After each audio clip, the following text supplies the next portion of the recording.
पश्चिम बंगालमधील तृणमूल काँग्रेस पाठोपाठ आता महाराष्ट्रात देखील मोठा राजकीय भूकंप घडतोय.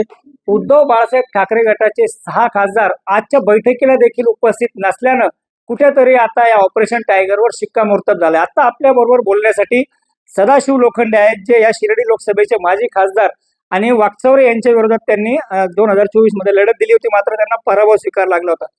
साहेब, ज्यांच्याकडून पराभव मिळाला, ज्यांच्याबरोबर संघर्ष केला राजकीय, ते आता तुमच्या गटात येत आहेत.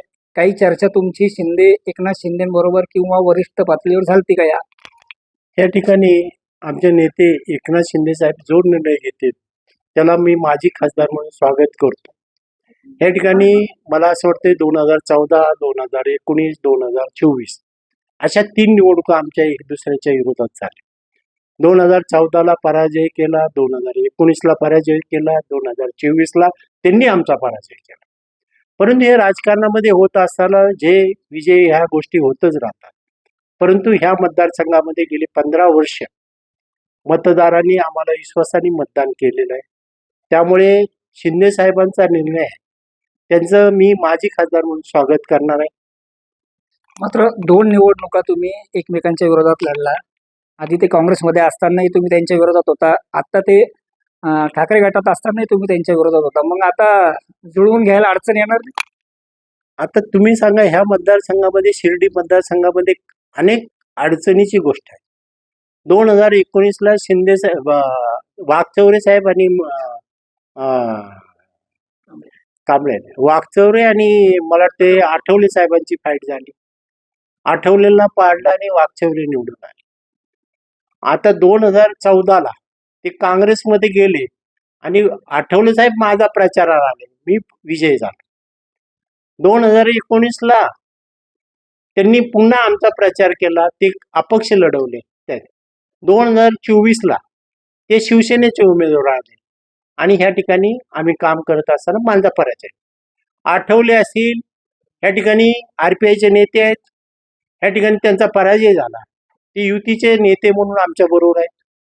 त्यावेळेचे खासदार भाऊसाहेब वाकचौरे आता आमच्या पक्षामध्ये येत आहेत असं कळत आहे. या ठिकाणी भाऊसाहेब कांबळे, ते माजी आमदार होते, काँग्रेसचे उमेदवार होते, ते देखील पक्षात आलेले. म्हणजे 4 विधी पक्षाचे कार्यकर्ते नेते आहेत, ते एकत्र आलेले आहेत. म्हणजे शिर्डीत एक चमत्कारिक रूप आहे. म्हणजे देशामध्ये जर पाहिलं गेलं, आठवले, वाकचौरे, या ठिकाणी कांबळे आणि सदाशिव लोखंडे, आता तिन्ही, भाऊसाहेब कांबळे असेल, भाऊसाहेब वाकचौरे असेल, सदाशिव लोखंडे या ठिकाणी शिंदे गटामध्ये असल्यामुळे, आणि महायुतीचे नेते, RPIचे नेते रामदास आठवले देखील आहेत. म्हणजे 4 नेते युतीमध्ये असल्यामुळे या ठिकाणी चमत्कारिकरित्या या ठिकाणी शिर्डीमध्ये काम आहे. या ठिकाणी मला शिर्डीच्या जनतेचा अभिमान करावा लागेल. ही चमत्कारी नगरी आहे, बाबांच्या आशीर्वादाने चालते. आणि म्हणून साईबाबांना चांगला आशीर्वाद या ठिकाणी मतदारसंघामध्ये देत असताना आम्हाला 2 वेळेस संधी दिली. 3ऱ्या वेळेस मतदारांनी 4 विधानसभेमध्ये लीड दिलं, पण 2. तुम्ही जे म्हणतायत की हा चमत्कारिक मतदारसंघ आहे, आता ज्या पद्धतीने या सगळ्या घडामोडी घडतायत, वाकचौरे जर शिंदे गटात आले तर त्यांचा त्या जागेवर आता दावा होईल. मग 29 मध्ये तुम्ही एखादा नवीन चमत्कार घडवणार आहात? या ठिकाणी आमचे नेते एकनाथ शिंदे साहेब आहेत, जो निर्णय घेतील त्यामध्ये मला 5 वेळेस, 3 वेळेस आमदार, 2 वेळेस खासदार होण्याची संधी ह्या अहिल्यानगरमध्ये मिळालेली आहे.